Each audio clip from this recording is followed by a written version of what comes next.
Welcome to the Emerging Screenwriters Interview Series. I am Shayna Weber, and today we are talking to Devin Jane Febbroriello. Did I get it? No. No. Did I say Febbroriello? Yeah.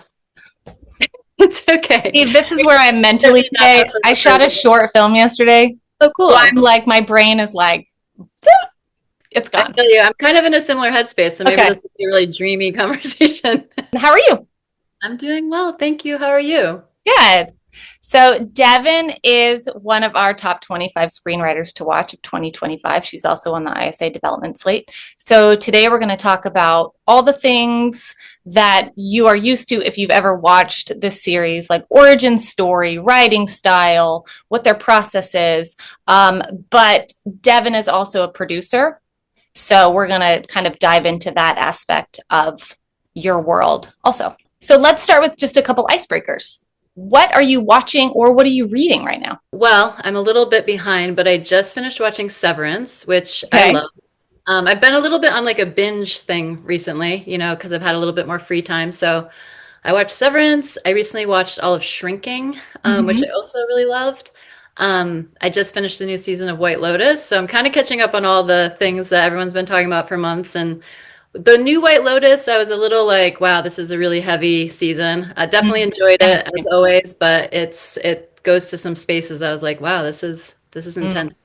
And then film-wise, most recently I watched Mountainhead. I don't know if you've seen it yet, but everyone's been talking about it, so I was like, I need to check it out.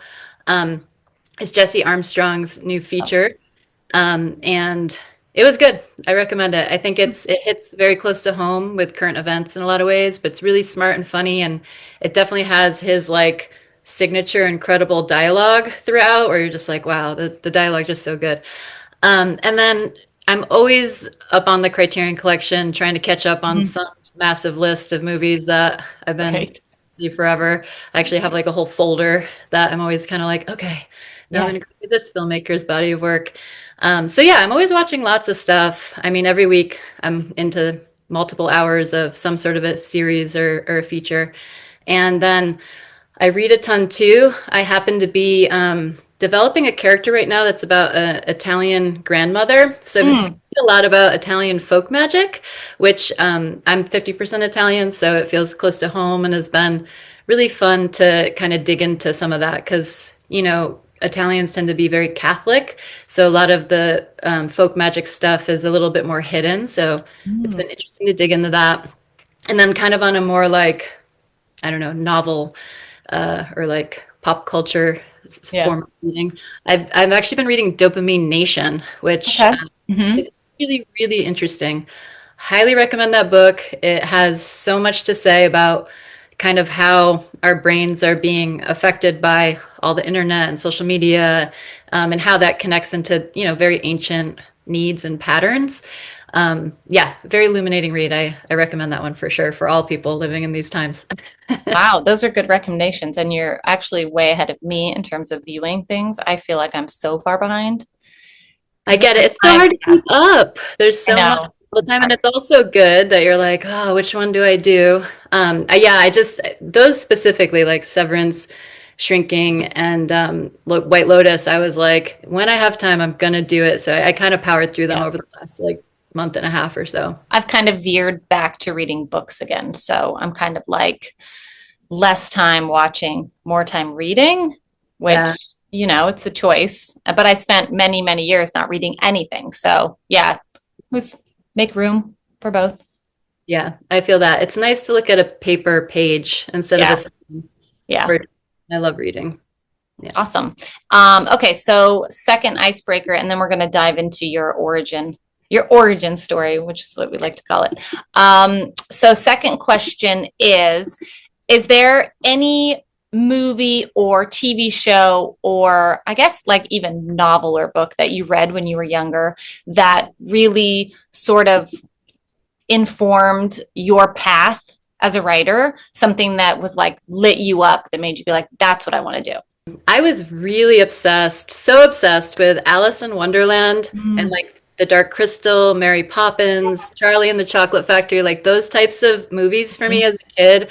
I grew up in the 80s and 90s, so I was on VHS. I'd rewind and rewatch, and I couldn't get enough of it. And it's interesting because those types of fantasy stories, now when I look back on it, I'm like, oh, it makes sense that like who I am now and who I was is connected because I love those stories because they were magical, Hmm. but they also all have a little bit of this like shadow side or this kind of thing where you're like, what's really going on here? And like as an adult, that's something that I really appreciate in storytelling is when there's sort of the light and the dark. Hmm. I just felt like I was drawn to that at a young age, especially in like that surreal sort of magical Yeah. realism style. So those are the movies that really like made me be like, I want to work in film. This is where I want to be. When I was really little, when I got older, my influences definitely changed. But yeah, Right. Those first ones are pivotal. I'm exactly the same way. My trifecta was Never Ending Story, Labyrinth, and Dark Crystal. And they're yes. the three that sort of shaped me, I at mean, a wasn't it very so young age. cool to be raised at a time when those were the movies? Like I I look back know. on that sometimes, I'm just like, we were so fortunate to have those as the films we grew up with. That should be in the Criterion collection. Seriously, yeah. All right, so let's dive into you. Let's talk about you as a writer, as a producer, as a filmmaker. When did you first really begin to make movies, get involved in the industry? Yeah, tell me about the beginning. I think I kind of have the classic story that a lot of people do, where I was always really interested in the arts as a child. I was actually really into performing arts. I was a dancer and I was in a lot of musical theater. I was into singing. And then eventually I was in bands and things like that. And then I became a bit more introverted once I became a teenager and I got really into visual art and poetry and writing. And kind of all around that same time is when I really got into film, like more serious in terms of being exposed to a lot of the filmmakers that were happening in kind of like the mid to late 90s. Specifically, I saw like David Lynch's Mulholland Drive and that movie. I was just like, wow, this is incredible. I think I started to see like some Paul Thomas Anderson films. Michel Gondry was a huge influence. So around this time, there's these filmmakers when I was kind of coming of age that I think were making work that just really resonated with my soul. Mm-hmm. And so, with the background in theater and performance, and then getting more introverted and becoming a painter and everything, and then seeing these movies, I was like, oh my God, this is the art form that combines it all in this way that's so powerful. And I think what I really realized when I started to move towards film is that I was drawn to the potency of what type of like depth and emotion is possible in the art form. And Mm. those early filmmakers that I just mentioned, they all had those qualities in their movies. And it just really hit me, you know. And I think to this day, my favorite movies are the ones where you walk out of the theater or your bedroom if you're watching on Netflix and you're like, you can't stop thinking about it. You want to talk to your friends. You might even argue a little bit about it. And it made you feel every emotion that is under the sun. Like that's what I love. And so seeing that, I was like, all right, I want to get into this. And then I was fortunate to, get a little VHS camera and start to mess around with my friends. I mean, I was just doing like silly stuff. I was really into punk rock music. So I would just like film my friends' bands and things like that. And yeah, it wasn't until like after high school actually, because I didn't go to film school right away. I actually was kind of had a hard time in high school, so my grades were pretty bad. I just wanted to like do art and play music. So I had to kind of figure out how to get into film school and regroup a little bit. So I ended up going to like a University of Connecticut branch, and while I was there, I took some film theory classes and I applied for Emerson College and a couple other film schools, SUNY Purchase, and I created a little film with my VHS camera. And I really didn't think I would get in. I knew at that point, like, this is what I want, but I was still kind of like, I had bad SATs and bad high school grades, and these were really good schools. But I did get into Emerson, and it was really a life-changing moment for me on so many levels because it really affirmed that this thing that I love so much was pulling me towards it. And to this day, I think I got into Emerson because of my essay and like the passion I had for film. And yeah, it was just like kind of this natural flow towards the things that I loved and that were lighting me up. And I think I've just followed that pretty much ever since. Yeah. And then Awesome. at Emerson, I learned so much more about movies, but that's another Right. story. Yeah. Yes, we have many. lovely students from Emerson that we have as interns in our company, and we work with them. And it's always just a joy to It's a work with great. Emerson students. They really provide a unique and powerful education Mhm. there, and I'm so grateful that I got to study there. Okay, so let's talk about what you're doing now. Tell me about um, your production company, everything that you currently do, and then we'll kind of dive into like writing style and your work on the page. So let's talk about filmmaking right now in your production company. So, I'm a writer, director, and a producer, and I have a certain body of my own work as an artist that I'm always kind of developing and making. And I have a few projects that are in various stages of happening and hopefully happening. And then I also am a co-owner of a production company called Desert Island Studios. There's four of us that all operate the space. And it is a studio facility in Portland, Oregon. It is also a membership collective and a community, so we support a lot of other filmmakers doing their thing. We host educational workshops and events. And then, yeah, we're a full service production company doing a lot of commercial, music video, things like that. And then our goal is to be developing more into original narrative and documentary features. But we're still kind of a younger company, so we're building up to that. So within my role, I'm supporting other filmmakers in their work, and then Mm-hmm. my own work too. So I think like all of us, there's a lot of irons and a lot of different fires. And being based in Portland has actually been really incredible. I ended up there from after 10 years in New York City. Mm-hmm. And I worked in the industry there, which was awesome. Learned so much. I kind of ended up in Portland because my partner was offered a job at a university. So it was this sort of sudden detour that I didn't expect to happen in my life. But I've been here now for about 10 years, and it has been amazing. Like, I really can't speak highly enough about the independent filmmaking scene in Portland, in Oregon as a whole. Mm-hmm. It's really supportive. There's a lot of really cool infrastructure and community and people that all really believe in storytelling, believe in diverse storytelling, which is also really special and important Mm-hmm. about Portland.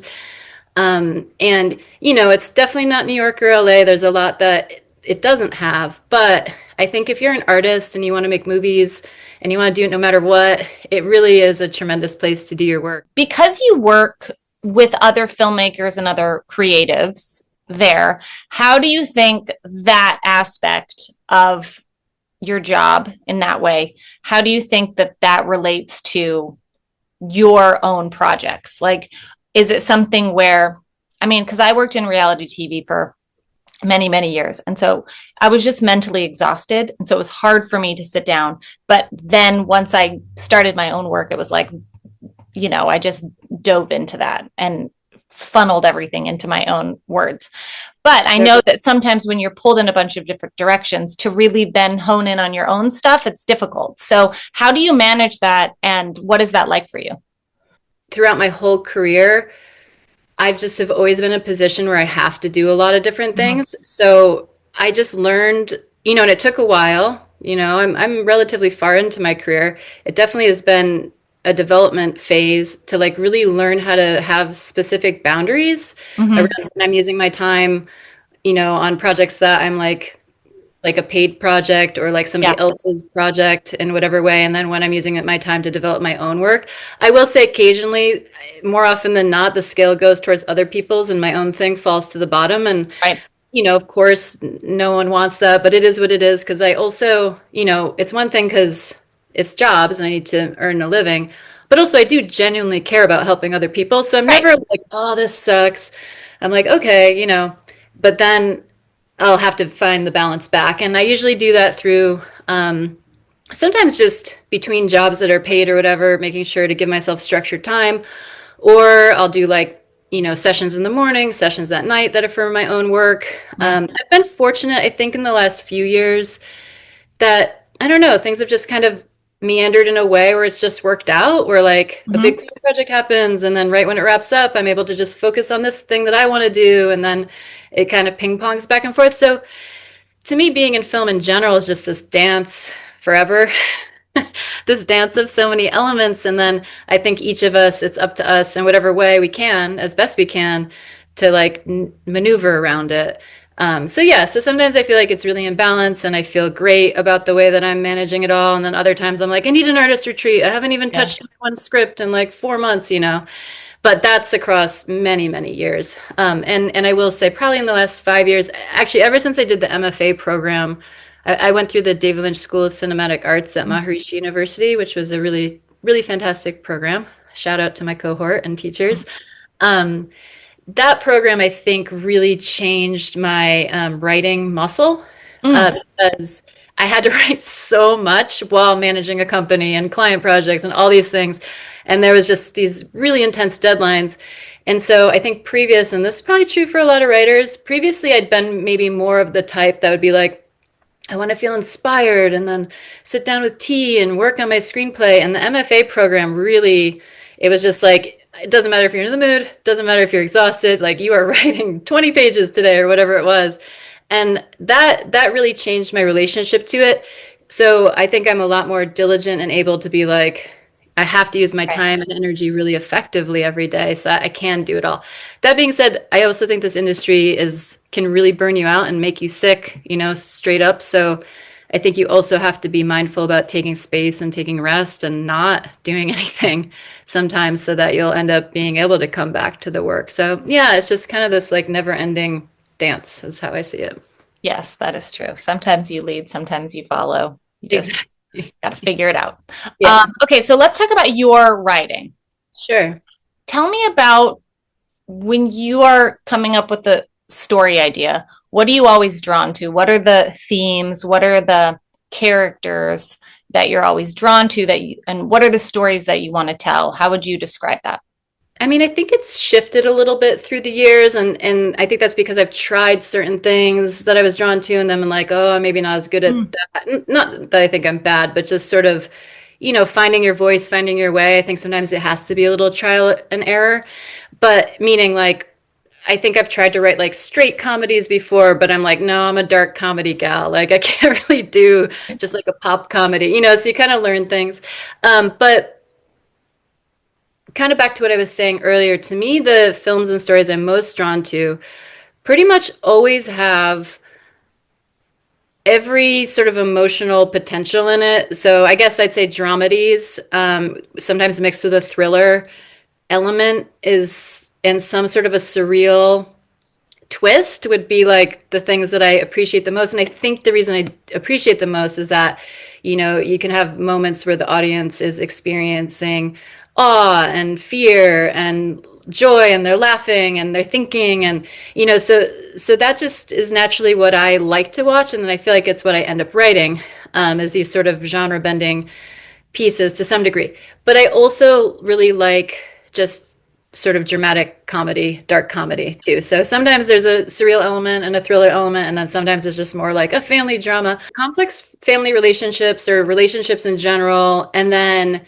kind of bombastic, flawed characters. Like I really like characters that like you'll really remember. Like the easiest example is I always like to say Harold and Maude, like stuff where you're just like, oh my God, like these people, like they're just like flawed, but like so lovable at the same time. And like that's my favorite thing. Like if there's a character that you just can't forget, I'm like, that's what I want. Mm. And yeah, so I think that my lived experience with relationship dynamics finds its way into, even if I do something that's more sci-fi, like I have this vampire story and it's like a vampire series, but like really it's this dysfunctional family that's Mm. all stuck as vampires together. So it's like somehow I just always want that in there. It's just, Yeah. I think it's funny, I think it's entertaining, and I just like stuff where people with big personalities are stuck in scenarios that they have to work through with one another. And then I think, kind of per my childhood stuff, I also like things that have, some of my scripts that I'm working on right now. One of them's like kind of more of a total fantasy, like surreal script Mm. that doesn't have as much drama in it. That being said, I think, like I was saying, with the pop comedy, dark comedy comes in. I think the same thing. I try to do something lighthearted, and then I'm like, oh, but then Mm. this other thing happens. Like I just can't help The it. Like darkness the kind of balance. like creeps in Yeah, there. You're like, wait, I'm like, what of this? Yeah. yeah. It's just like in my nature to be like, ooh, let's add it all in and make it work somehow. Yeah, I think that, I mean, it makes sense. I think Okay. all the relationship stuff is kind of the thing that is the glue in all your stories and Yeah. and I love that we talked about the sort of like fantasy-ish movies that we loved, because that for me too, it's always something that kind of seeps in, is I Yeah. want that feeling to come. Yeah. Like the magic realism Yeah. piece. And I think that's what's so special about filmmaking is that you can put magic in, and Yeah. it's not to say that I love straight dramas too. Like to me, like seeing an actor, seeing tremendous actors do a straight ahead drama and just like, oh, break your heart. And Hmm. like, I also love that. But I do think, again, just my lived experience, there's something about the humor that I've experienced in my own life, being involved in lots of, complex dynamics that I can't help, even if I'm writing something dramatic, there's gonna be some comedy involved. Like I just can't help Right. it. Is there any like breakthroughs that you've had that you remember, or like aha moments, or moments when you went back to do a rewrite of a script that you were like, oh, like do you recall anything like that in the recent years about your own either writing or filmmaking? Oh, I mean, so much. Like I feel like every project to some degree is like that for me, where Mm. one of the reasons I was attracted to do this MFA program, David Lynch's program, is that he, as we all know, talks so much about kind of receiving ideas and working with ideas.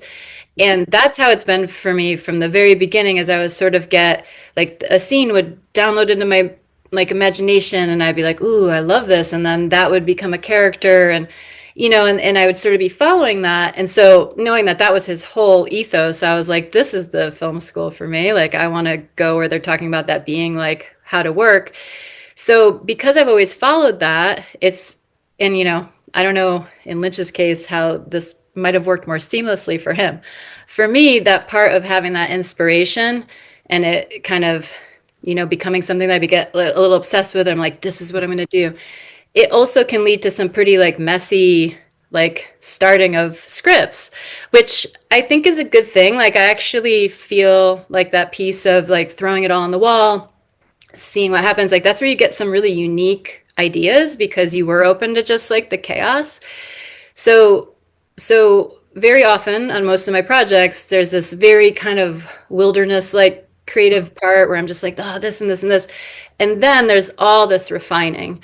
And that's where the aha, like you're talking about the aha Mhm. moment, that's where so much of that happens for me, where I'll be, you know going back through rewrites, whatever, and then suddenly I'll be like, oh my god, if that character just came in right here and this scene happened here, then this whole thing's gonna make sense. And like I couldn't see it before. It didn't become visible to me until I got into that refining process.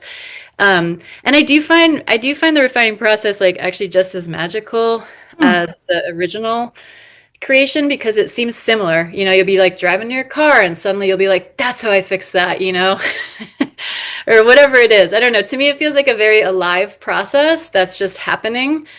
Like, I know this might sound kind of like esoteric or something, but to me, it feels like when you really start working on a script, you kind of like enliven this whole world.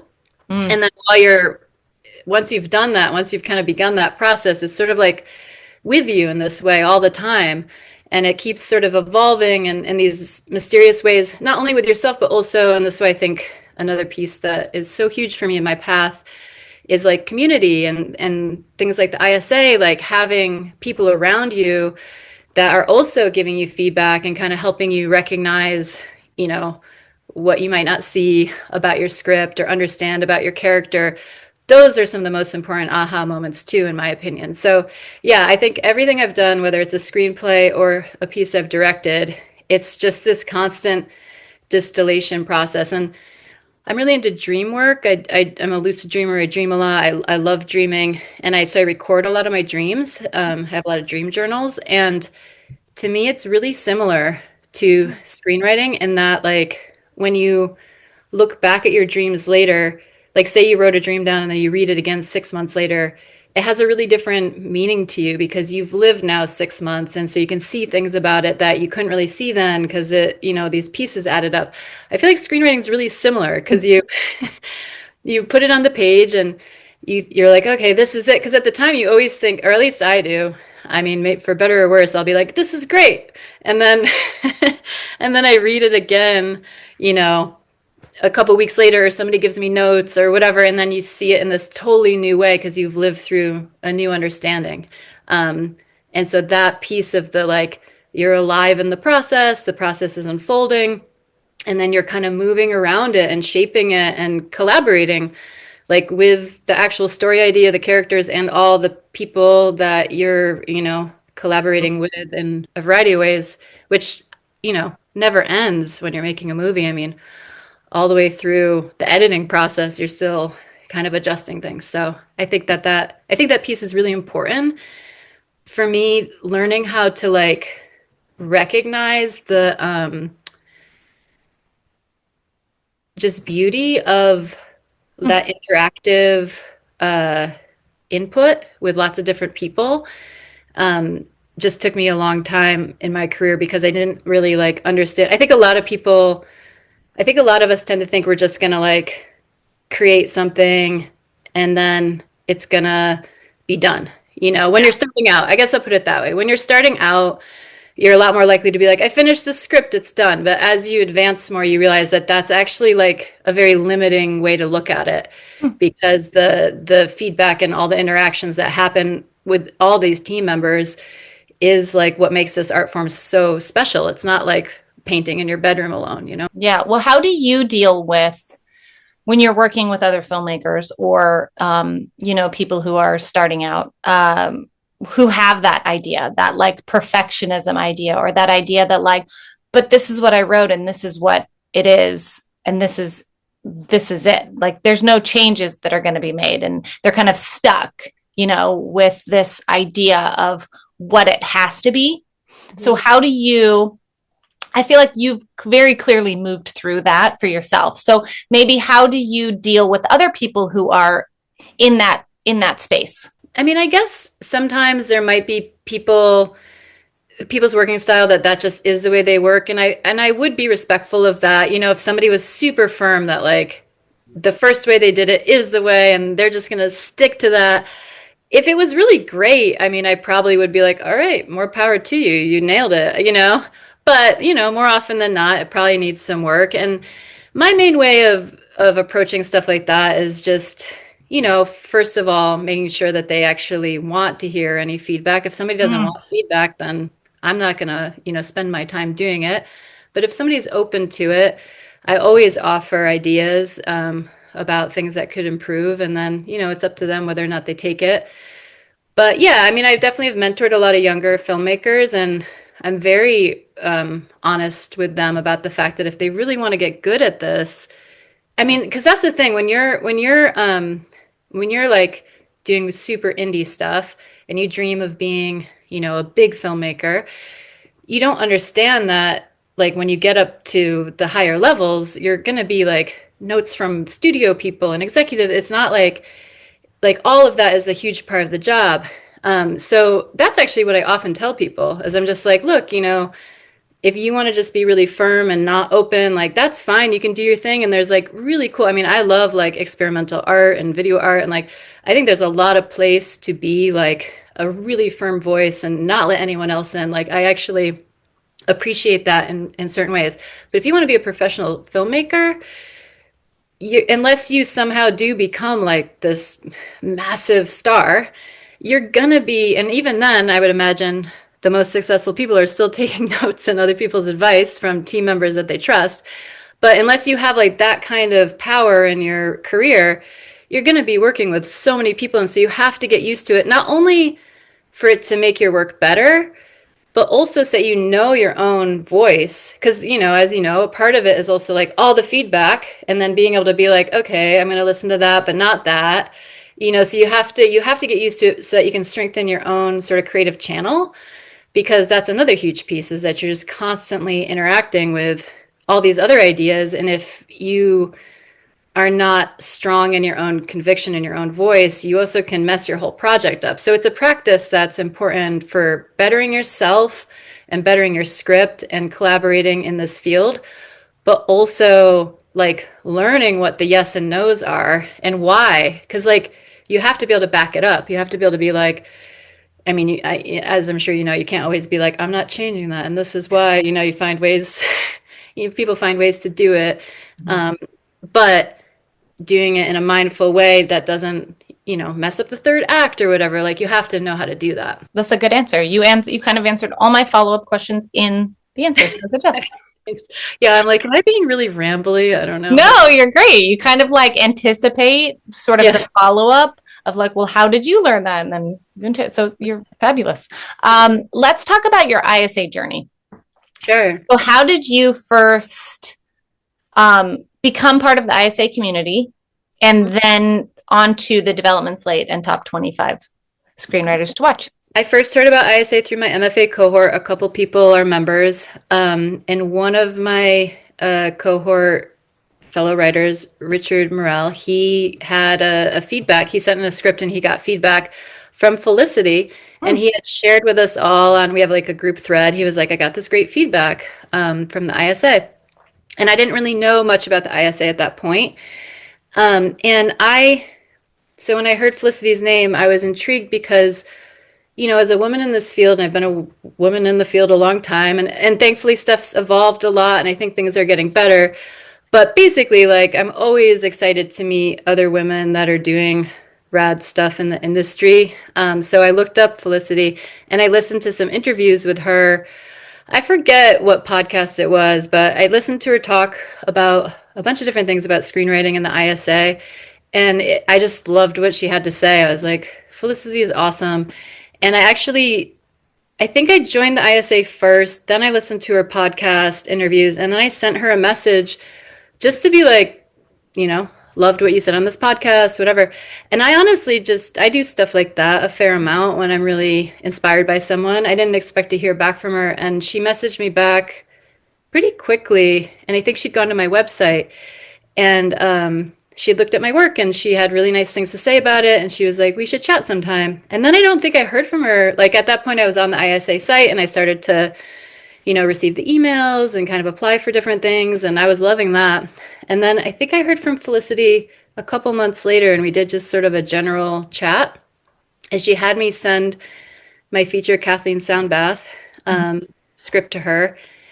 And then I didn't hear from her again for a while after that. And I was like, okay, maybe she didn't read it. I don't know. And then I think a few months later, she was like, I read it and I loved it. And she had really nice things to say. She's very, It takes us a little bit of time to yeah, get. y'all are busy. It really does. Well, you have a lot. I don't know how y'all do it, the amount of writers you're supporting. But you and Felicity, I think that's when I met you too. And it was just a wonderful conversation. You're so supportive. I think for somebody like myself, a lot of us are out here working hard a long time, and it's not that often that people like really see you and are like, I see what you're trying to do. Like, I want to support you like that. You wish it happens, but it doesn't happen that often. And so for me, that meeting with you two, I think at that point is when I forget which one of you, I think it was Felicity, kind of mentioned, watching some of my videos and, like really looking at the stuff that I did. And that was super moving for me. I was just like, wow, they genuinely are supportive and really care about the people that they're connecting with. And then I think it was right after that, I was invited first onto the Development Slate. That was towards the end of last year. And then named top 25 at the beginning of this year. So it all happened really fast and it's very exciting for me. I feel so grateful. Yeah, it just is. It's very, very cool. I think the way that you're supporting writers, emerging writers specifically, and the intention you put behind it is really special. So thank you. Oh, I'll make sure Felicity watches that. Yes, please. So what's current for you? What is going on with you? How's the industry up in Portland or just worldwide, treating you? How are you managing? It feels like here in LA, we're in a bit of a lull. But how are you, managing? What are you working on? What are you excited about? So I am working on a few different projects right now that I'm very excited about. For one, Kathleen Soundbath, I have in development. I'm submitted to Sundance Labs and different things, and hopeful that will keep gaining some traction. I'm looking for producing partners. And I think what's cool about this script and makes me excited for it to get made is that I really think the roles are going to be really attractive to people. It features, a woman in like her 70s or even 80s, honestly, and then another woman, a mother-daughter, and the daughter is, in her 30s or 40s. And the role for Barbara, the mother, is just like a really juicy role. Mhm. So I just get excited as like a person, not even if it wasn't even my script, just to be like, I want to see this movie because I really want to see a woman of that age doing the things that this character Barbara does. So I'm excited for that to hopefully get some legs. We'll see what happens. I just found out that I got some more grant funding for a new short film project, which I'm really excited about. It's a short narrative called The Impeccable Art of Never-Ending Wellness. Mm. It's a little bit of a genre thriller comedy piece about a character who's obsessed with like online wellness, self-optimization, and then throws their back out, and that puts them on pain pills in their bed. And then while they're stuck in bed, they realize there's a weird lump in their mattress, and which has caused their back problem. And so they they try to repair their mattress, but when they go to do the work on it, they realize there's a tiny door now in their mattress. And the door leads to this like infinite wellness portal where if they were to go in it, they could become like superhuman. It's definitely a bit of commentary on AI and Mhm. social media and kind of our obsession with somehow living forever, even though that's not what human beings do. So anyway, the portal opens and then it's a short. So the Mhm. rest of it is basically her dealing with what she's going to do or not do in terms Mm. of lore of this portal. So that just got some funding and That still have sounds more fun. to raise. Yeah, it's a fun short. I really want to make it because it's a little bit more in the sort of style of the Yeah. features I make. I have another short that's still on the festival circuit called Color Theories. It screened a bunch last year and it has a couple more hopefully coming up this year. That was an amazing project to make. I'm super grateful to have made it. Slash also is it's a drama. It's semi-autobiographical. It's kind of a heavy piece. It came out beautiful. I mean, the cinematography looks amazing. Joe Bowden, who's co-founder and partner at Desert Island Studios, he shot it. It looks stunning. The lead actress is so great. Still, I think that's another piece of like my style is that I really like some of my favorite movies are also like Get Out. Hmm. Like I love like entertaining films that are making social commentary. I Hmm. would say the Impeccable Art of Wellness is a really strong example of that in my own style. It's like I want to see something that's interesting and fun and entertaining to watch, but like makes me think Yeah. about deep and heavy and interesting things. So anyway, the shorts in that style. And yeah, and then I'm writing two new features, as you know, because I put them in my updates. I've been working on them as much as I can, and my goal is to have both of those done in the next 6 months.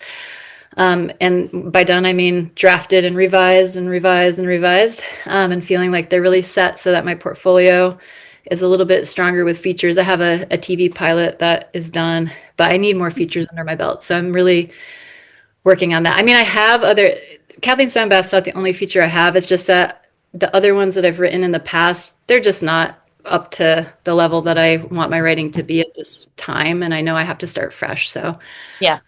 fresh. And those two scripts are, I think, really exciting. I'm really excited to get them done and hopefully start to shop those around next. Yeah. So Yeah. you're not busy at all. Yeah.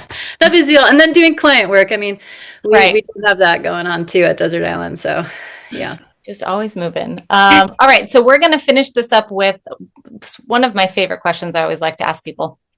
Okay. Um, how's the weather where you are? No, I'm just kidding.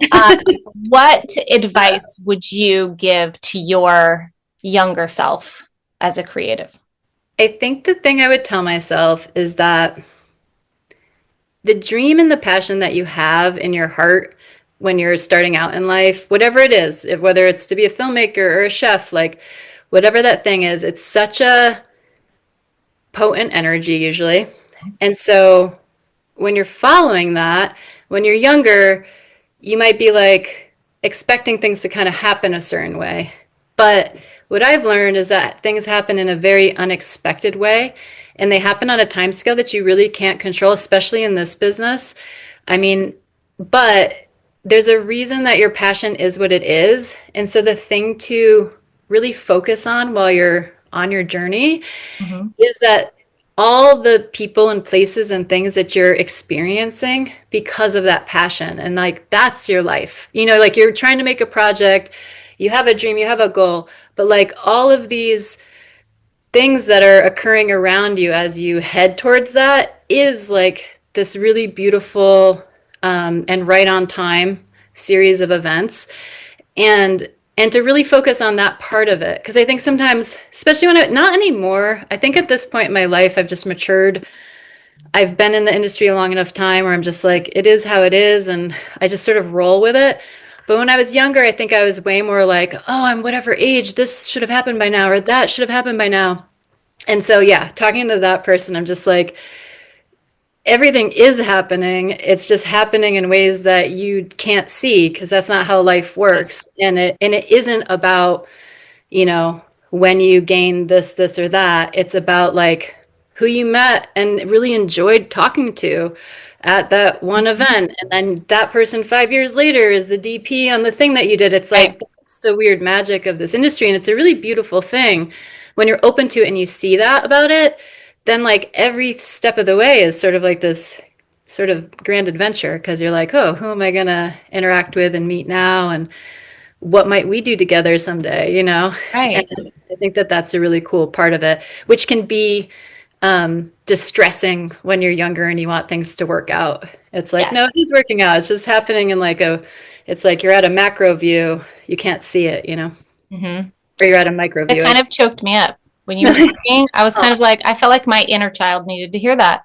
Oh, that's Just even as an adult, I'm like, oh yeah, it is like all the pieces. Yeah, because also I think as women, we have been conditioned to think like you can't go to here until you've perfected this step, right? Totally. And so you need to wait. You got to wait until you do this because you haven't learned this enough to get here. And so we're constantly looking at those sort of like place marks of success when really like all of the pieces coming to, I love that. Like, I think it's my favorite answer of that question.